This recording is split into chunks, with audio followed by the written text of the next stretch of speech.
Welcome to Full Throttle Vision with Tony and Jersky. Hello, everybody. It's our weekly podcast. We're checking in with Jeremy up in Ohio.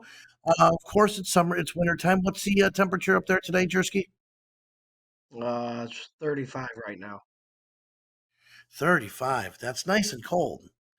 But you know what? That's That's warm better than for it us. was. Yeah, it's warm for So us. I'm going to see if we can fix that little echo a little bit. But we are here. Guys, you're watching our video podcast right now.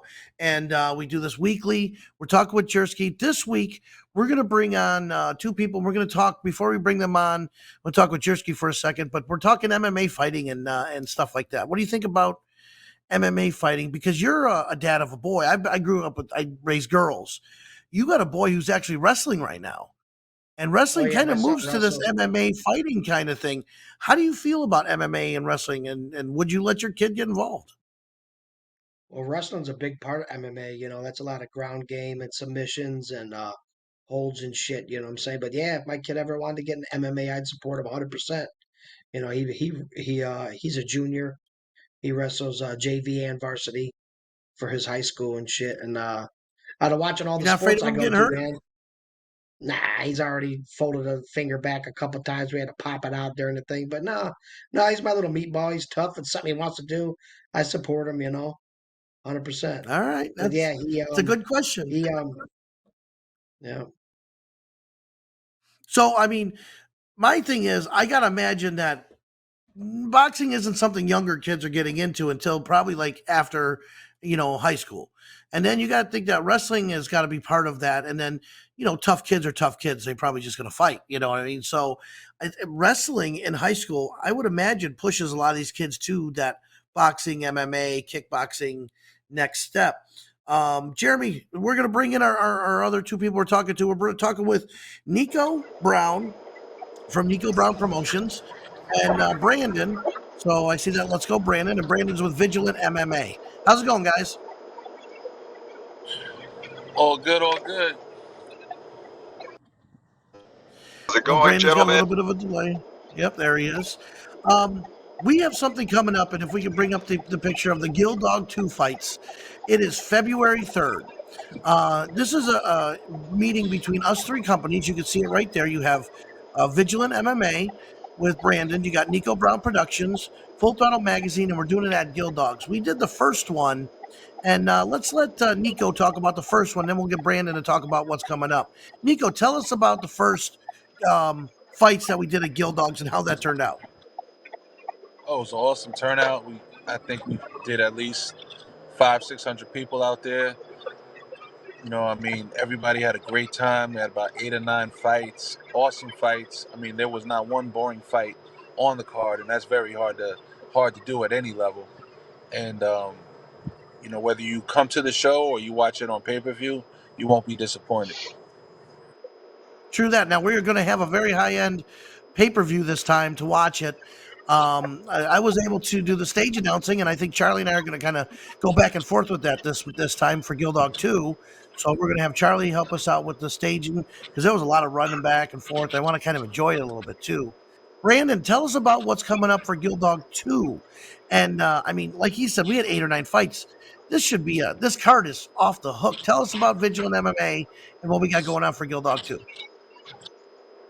Well, so last time, guys, we had 8 fights, each of them highly competitive. This time, we're expecting between 16 to 20 fights, highly competitive. So we're looking at twice as many fights for the crowd and for the pay-per-view audience. We mix it up, so we're going to have some boxing, some kickboxing, some MMA, and we're even going to have some bare knuckle fights this time. Now, on the amateur level, the bare knucklers have to wear 4-ounce MMA gloves. Those are what the professional MMA fighters wear. So they basically just have 4-ounce MMA gloves over their bare fists. And while he's talking, he's scrolling through the fight cards that we're looking at. And it's kind of cool because you could see these in advance. I know they're on your page. You could pick a favorite before you even get there, and know who you're fighting or know who's fighting and what they're doing. And this one, I'm trying to think if each one of these says if it's a bare knuckle or it doesn't say which one. But I love that you don't know what you're going to see next. It may be a kickboxing, it may be Muay Thai, it may be MMA. it may be bare knuckle. I think that's awesome that every fight is a little different. Yes, sir. Yes, sir. And we use different rule sets as well. So when you're early in your kickboxing career, we probably use a modified rule set. So there's more limitations, less chance of getting hurt. The more advanced you get,